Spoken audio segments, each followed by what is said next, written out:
Yeah, I think our guys at halftime got the message pretty clear. We got to start playing defense. Listen, it's been about 3.5 games where we've been winning, but it's been almost like a tennis match. It's like a rally. It's like we score, they score, we score, they score, and we didn't shoot the ball well, obviously tonight, and we got to let the offense breathe a little bit earlier, a hair more. But again, we'll take a lot of the shots that we got. We still scored 85 points. We were 7 of 28 from three, and you still score 85. That's pretty good. But again, we're not going to shoot like that many nights. I loved the looks that we had overall, but our defense in the second half was so much better. And I thought it led with Antwone. I thought Antwone's activity in passing lanes, his ball screen defense was more aggressive. We played with more hands. We made them miss, didn't hope that they would miss. We were just more active. And I thought that forced some turnovers, sped them up, which then allowed us to be able to get out on offense and transition and push the ball, which is the way we want to play. So that picture that we had in the second half of our defense need to see moving forward. I think if we want to be able to continue to get the results that we want and to become the team ultimately we want to become. Talking about the defense specifically in the second half, is there value after you've been winning these games in the hundreds to be able to show that you can kind of win different ways and kind of put that all together when what the offense can do? Yeah. Listen, I know we can score. We're one of the best offensive teams in the country, efficiency-wise. It's more about our defense. That's my whole focus right now. And, again, like I said, Antwone is as good of a defender as there is in college basketball. His ability to move his feet, he can switch, he can hedge, he can defend in the low post. He spearheaded us in there in the second half, got us going. And I thought Peter did too. Listen, he was saddled with some foul trouble throughout the game. He had 2 fouls, obviously, there in the first half. Picked up an early third one as well in the second half. But he plays so gosh darn hard. Ian was great. I know he didn't have maybe the same scoring night that maybe he's had the last 2 games, but he played excellent defense there in that second half. He was phenomenal on the glass and defensively. So, if we want to be, again, like I said, if we want to go on those massive runs like we did there in the second half, it's because of our defense. It's not because of our offense. It's because of our getting stops that let us get out and transition and play. Talking about going on those runs in the second half, does it kind of feel like with you guys right now, with teams coming out and giving you, their best shots, that it's kind of like a heavyweight boxing match where you're just trying to withstand that early blow that, they're coming out and trying to give you and just stay alive in the second half for you guys to go on that run? Yeah, and I think just details too. We're letting Gianni Kopp get right to the rim. He's a driver. He was just racking the ball. Taj Walters, I think, had 11 maybe at half. I think 13 for Cobb at half. And those 2 guys, and they're good players, but they're probably more periphery players for those guys. Dylan and Valentine are their 2 main guys. But that's been a common theme with our guys. I told them that. I said, UMass is the same thing. They had 4 guys who maybe don't shoot threes as well. They kicked them in the first half. Then you go back to Kent State. It's like Whaley goes for, seemed like 100 points himself. And it's like he has a career night. So I said, who's the common theme? I said, we are.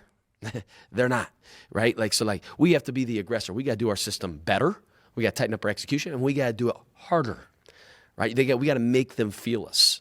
You got to make them feel us. And I thought we started hedging more in the second half, and I thought that was very effective. I probably should have done that in the first half a heck of a lot more because that's when we're at our best.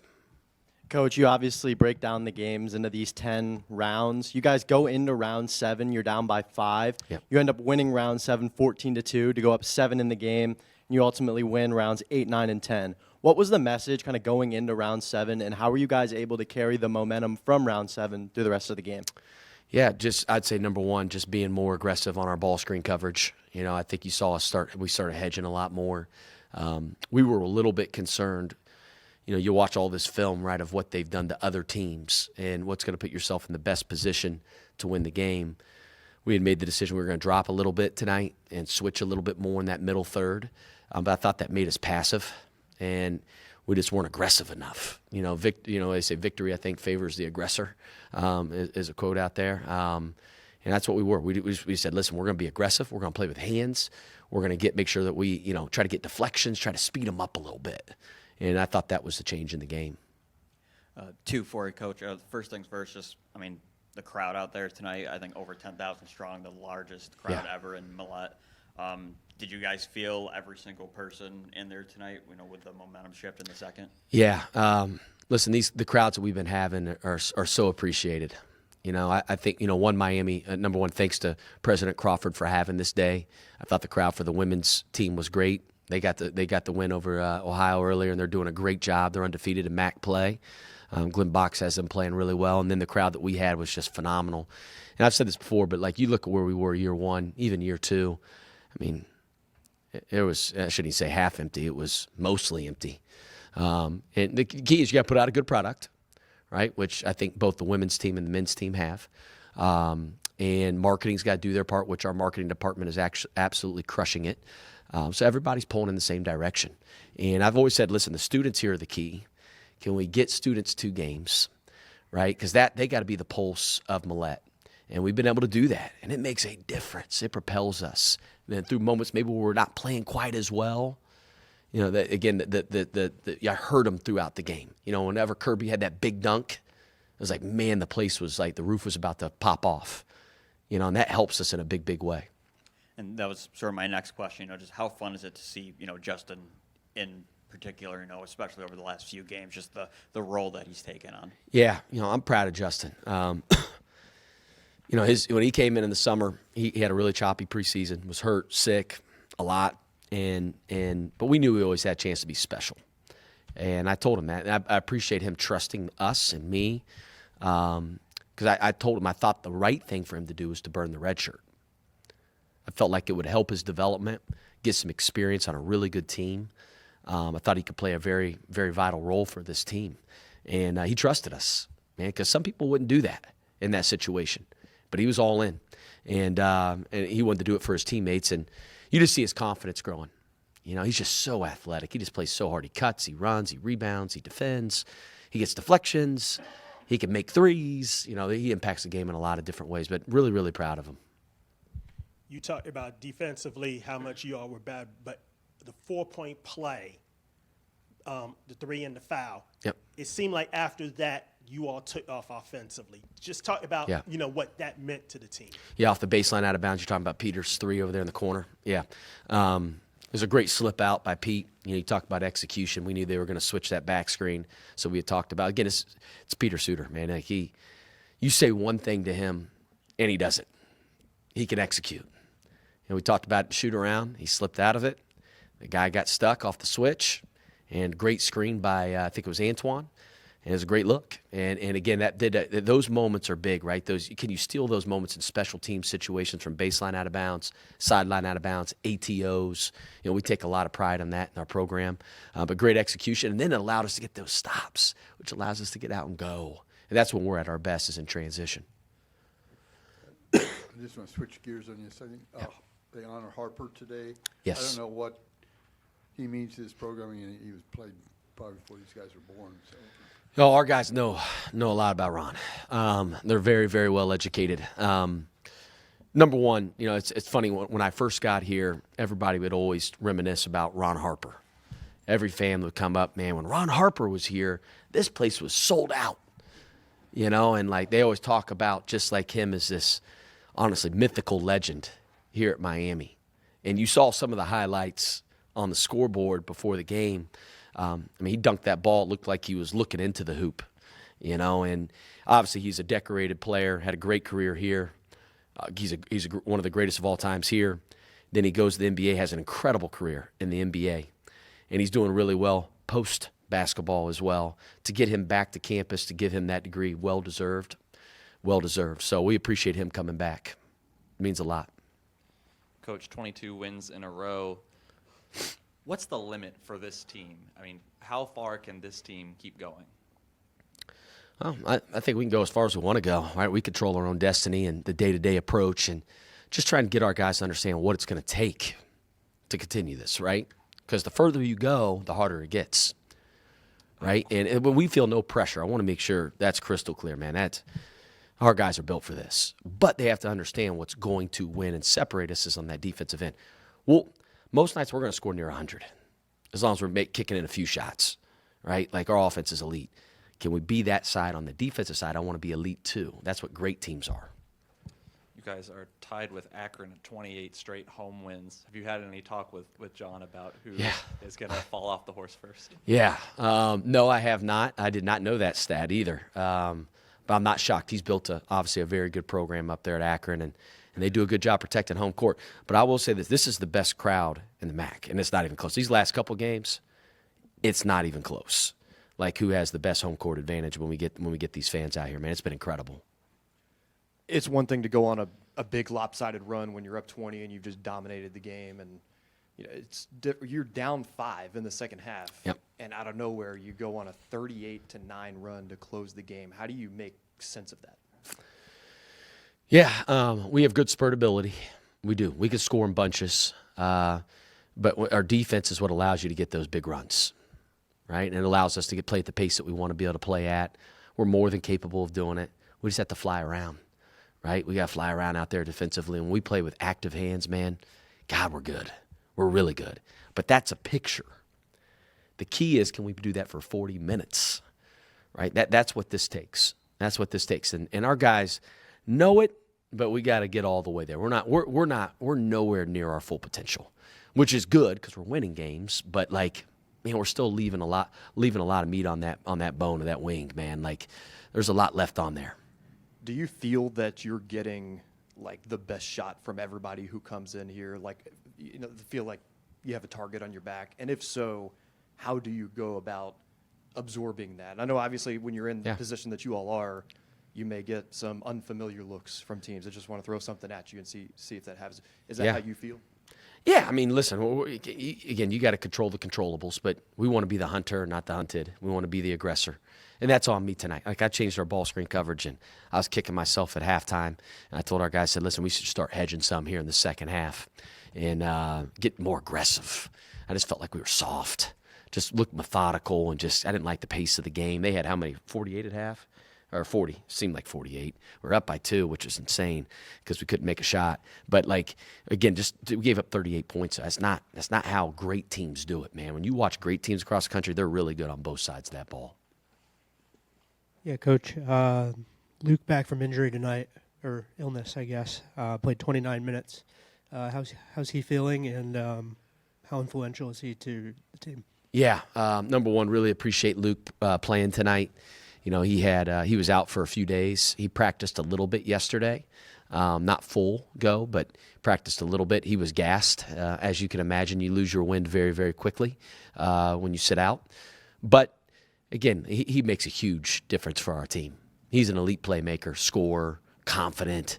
I thought he had a couple reads tonight, usually where he makes probably a better read, but it's what happens when you're out for 4 days or 3 days, So he's a great player. He's playing at a very, very, very high level offensively. Got to continue to get him on that defensive end as well, but he's got full confidence in Luke.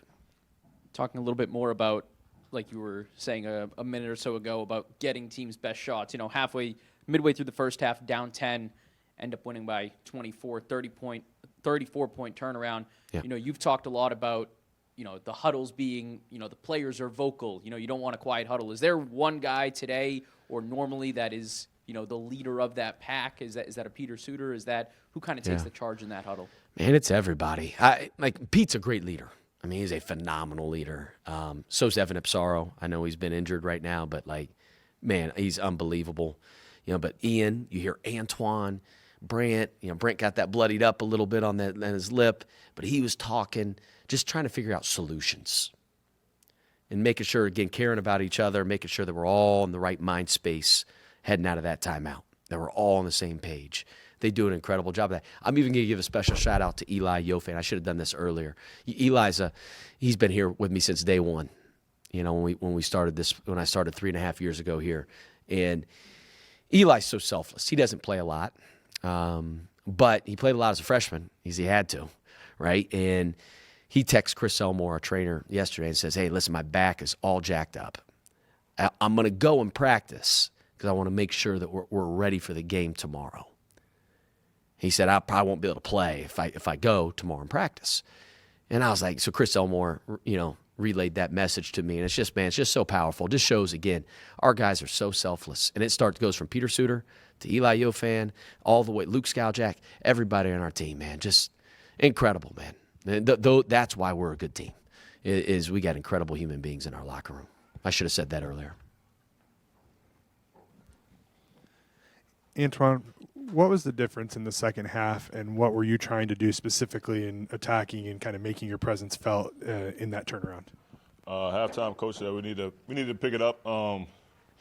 Those guys, shout out to NIU, but like they were just too comfortable in the first half, and we just knew to pick it up and change the energy in the second half and heat them up, and that changed the course of the game.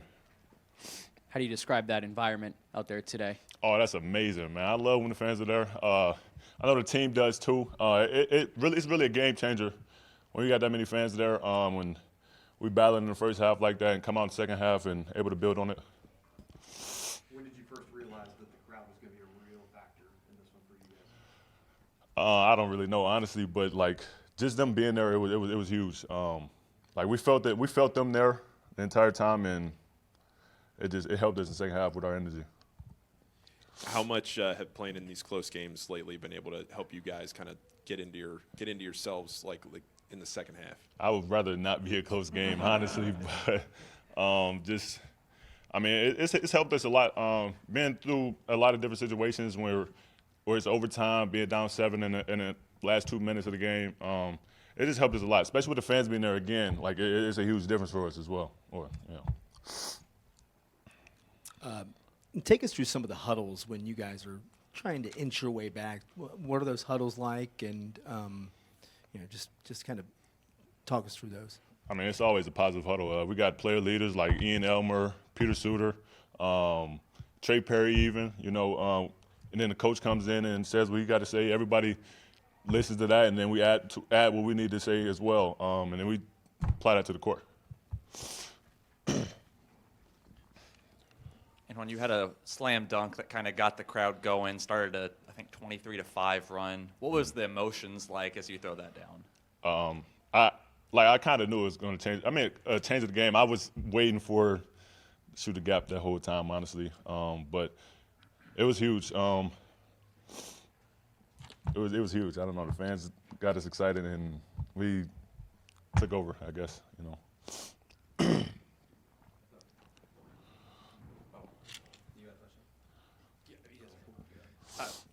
I'm sure you see the talk, you hear the noise, you turn on the TV, you open your phone, you see people talking about the Miami Redhawks. What do you think when you realize how much national attention this team is getting, and how do you handle that? It's a lot of stuff that goes on behind closed doors that nobody sees, and we all know we all put the work in, and we're brothers at the end of the day. We put the work in together. The hours behind closed doors where we're working by ourselves. We try not to feed too much into the media, but at the same time, it's always there. So, just continue to stay consistent and build each day. Antwone, how fun is it for you to see, other teammates, specifically Justin Kirby, going off like he did in the first half, and then, sort of finishing off, with that jam? Oh, it's super exciting, man. Everybody loves Kirby. He's just a great energy guy every single day, and we always expect energy from him. That's what he gave us today. He's hit 2 threes, got a few steal. Two dunks? 2 dunks. Yeah, he's an energy guy. He changes the game as well. He's a great player, great teammate as well. You talked about kind of being in different situations. Like, what's the value of being able to win in different ways? To score in the hundreds to now you're, holding a team to 60-some points, 23 in the second half. I would say defense, honestly. That's the difference. I'd rather hold teams to 60 points and get the win than we both in the hundreds and get the win. It's easier that way, I guess. I think we can score with anybody, but if we continue to lock in on defense, it would be the sky's the limit the sky would be the limit for us. You guys in the past couple weeks especially have faced some really good offensive rebounding teams, but good rebounding teams in general. Today, out rebound by 8. You have 12 boards. Just what's the mentality for you, in a rebounding clash like this to help your team get the edge, not give up second possessions for the offense? I just crash the glass. I try to crash the glass every play. The coaches preach on it, and they've been harping on it a lot, and we've been doing it a lot more in practice. We were like top defensive rebounding team in the country. It dropped a little bit, but we're trying to pick that back up, and that's all that was on my mind. Antwone, you guys got so much going on now, but today they also honor Ron Harper, and I don't know what you young guys know about him or if it means anything, or what he means to you guys. I know he was a legend here. I don't know too much about him, honestly. I know he played for the Cavs when I'm from Cleveland. The Bulls, the Lakers got a few rings there. I went to Rutgers the year after Ron Harper Jr. left. I left the year before Dylan Harper got there. So it's a slight connection there. But those guys are great. I know his sons well. Well, not well, but I know of them. I've hung out with them a couple of times, and those guys are great. I can't speak too much about Ron Harper Sr., though. I don't know much, honestly.